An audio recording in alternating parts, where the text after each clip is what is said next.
Bonjour à tous, j'espère que vous allez bien. Bon, je lance cette vidéo, je sais pas ce que ça va donner. J'ai envie de me poser 5 minutes, 10 minutes, 15 minutes, je sais pas combien de temps la vidéo va durer. L'idée c'est de poster cette vidéo voilà, en fin d'année, quand vous êtes tous un petit peu plus détente, pas stressés, en vacances, peut-être après les fêtes de fin d'année. Pour vous parler un petit peu, je sais pas trop ce que ça va donner, c'est la première fois que je vais faire ça.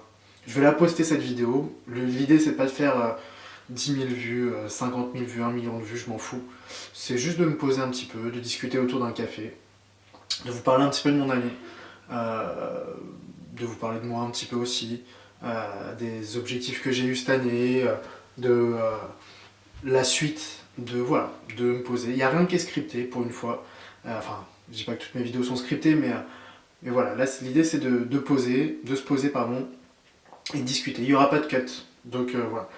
Si vous avez un intérêt à regarder la vidéo, avec plaisir, on se pose un petit peu. Sinon, vous pouvez zapper. Franchement, l'idée c'est de juste faire une rétrospective un peu de cette année, de ce qui s'est passé. Euh, et voilà. Donc, qu'est-ce qui s'est passé cette année? Moi, en gros, avant de commencer une année, je me fixe toujours des objectifs. Toujours. Cette année, j'en avais trois. Trois gros objectifs. Alors, juste avant de commencer à rentrer dans les détails, là, il y a une caméra ici et il y a une caméra ici. Elle est à peu près à la même hauteur. Donc, j'espère que vous comprenez pourquoi je ne regarde pas forcément droit dans la caméra. C'est parce qu'il y a une caméra là et une caméra là. Donc, je me pose toujours avant le début de l'année sur les principaux objectifs que je dois accomplir. Cette année, il y en avait trois. Il y avait un objectif sur la partie professionnelle, sur mon chiffre d'affaires et sur l'évolution de ma société. Je vais vous en parler. Il y avait un deuxième objectif sportif et un troisième objectif sur l'immobilier, l'acquisition immobilière, etc. Je vais vous détailler tout ça objectif par objectif. Ne vous inquiétez pas. Premier objectif du coup que j'avais posé, c'était sur mon entreprise, sur voilà, ma société, mon chiffre d'affaires, l'évolution de comment aller évoluer tout simplement ma société. Donc pour rappel, j'ai une société de courtage, de prêt immobilier. Je fais principalement cette partie-là du financement, où j'accompagne les clients sur leur financement, sur leurs projets, sur leurs assurances de prêt aussi, il y a cette partie-là, sur de la vente aussi un peu immobilière, bref, axé autour de l'immobilier et du conseil. Cette société, ça fait plus de 5 ans maintenant qu'elle existe. D'année en année, ça progresse. Et là, je m'étais basé quand même sur une belle progression, un bel objectif en termes de chiffre d'affaires. Un objectif que je n'avais pas encore réalisé, que j'ai réalisé. Que j'ai réalisé même au milieu de l'année, vers septembre, c'était déjà fini. J'avais déjà atteint mon objectif de chiffre d'affaires, donc j'en suis ravi. Et du coup, je l'ai surévalué cet objectif, c'est-à-dire que au lieu de me baser sur du 120-130% de mon chiffre d'affaires à réaliser, mon chiffre d'affaires maximum, je suis parti directement sur 150. Et je l'ai aussi atteint cet objectif-là en fin d'année. Donc je suis plus que satisfait à ce niveau-là. La société, elle évolue, elle grandit. J'ai maintenant 2 personnes à temps plein qui s'occupent de cette société-là, une personne sur la partie réseaux sociaux qui a toujours été là, qui change chaque année, mais qui a toujours été là et qui a toujours été active sur ce poste-là, en tout cas depuis des années. Donc en gros, l'idée, c'est que je scripte et je tourne toutes mes vidéos, sachant que maintenant je suis à une vidéo par jour.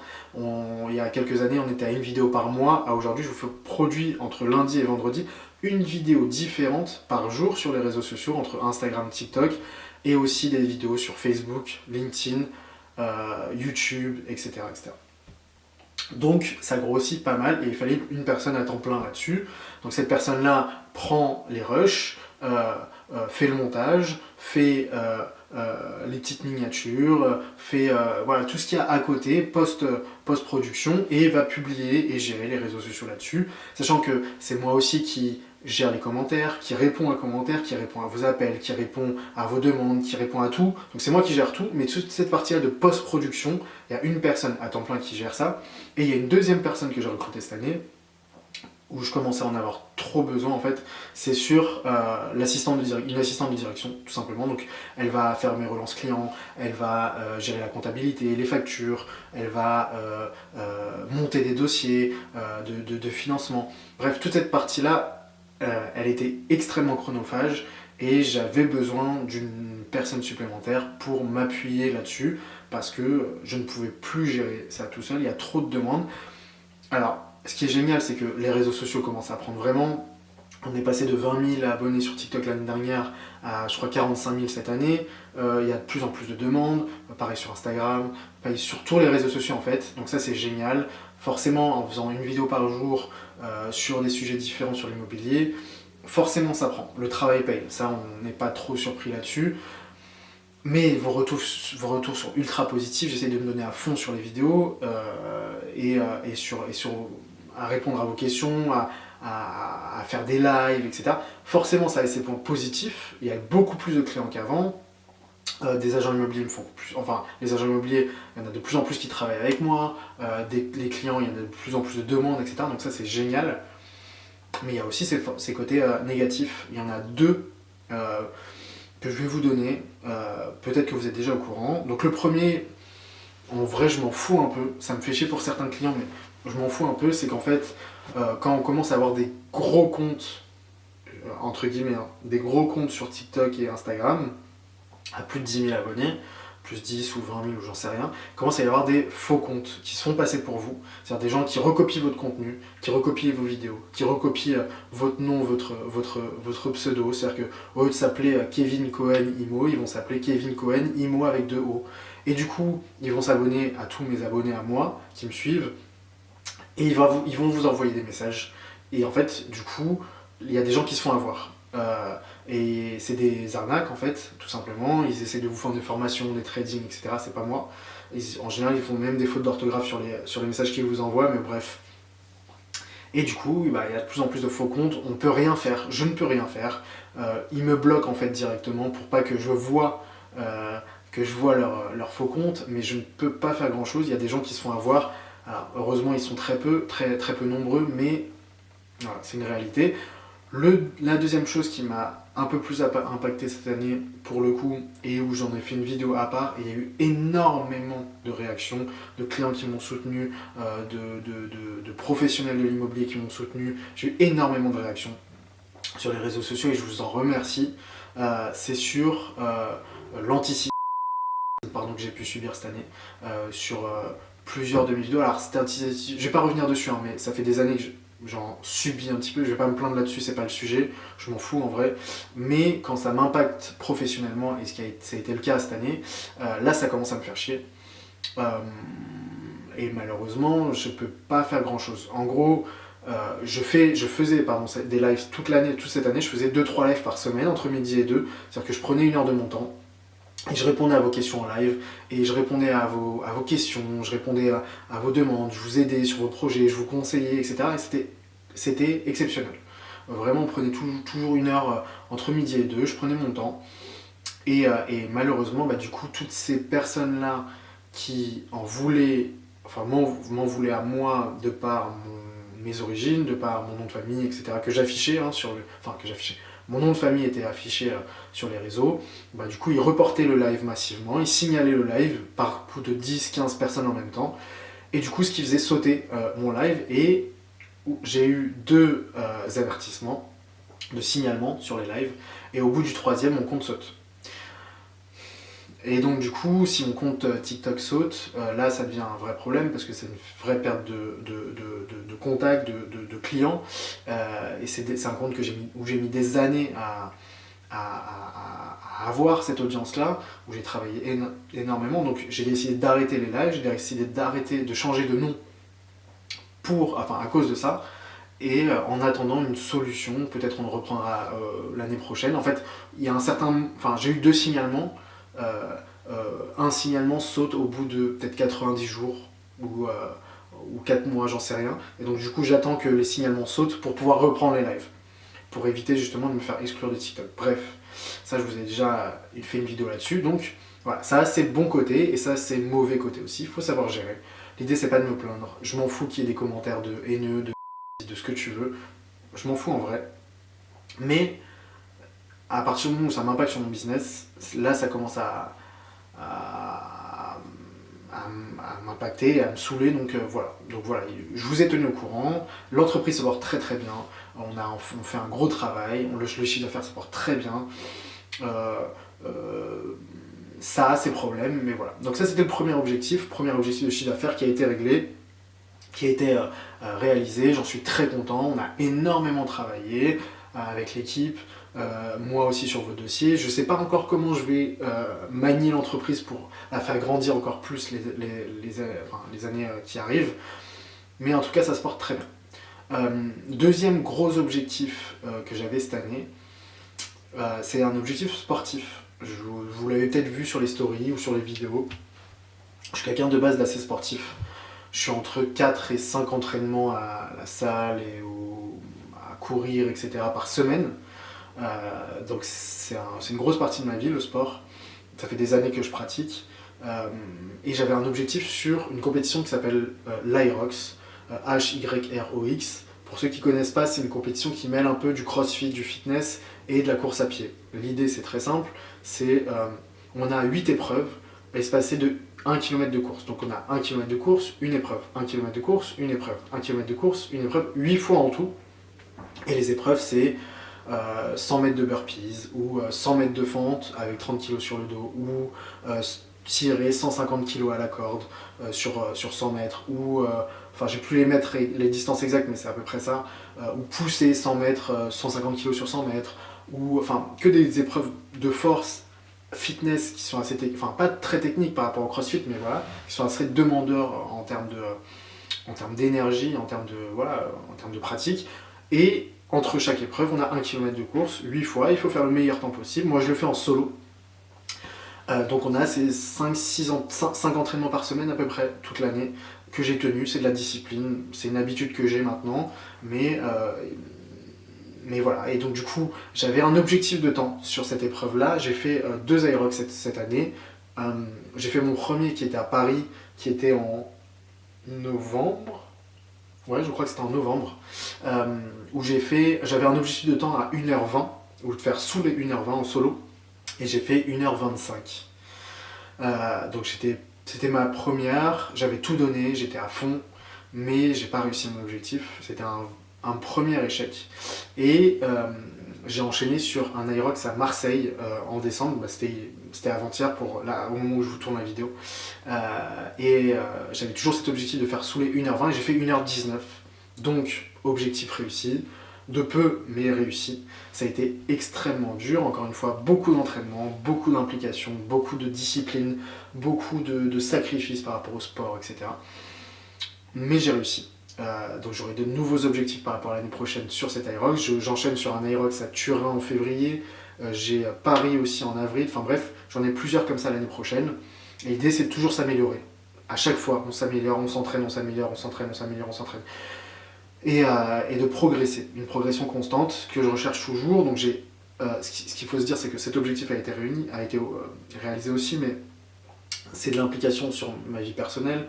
En plus, ce qu'il faut savoir, c'est que j'ai, en personnel en tout cas, j'en parle peu sur les réseaux, mais je suis marié, j'ai un bébé, enfin je suis papa d'un petit bébé, donc il y a cette partie-là qui est perso, hein, mais qui est à gérer au quotidien, plus les entraînements à la salle, enfin les entraînements sportifs pour ces compétitions-là, plus la société à gérer. Ça fait quand même beaucoup.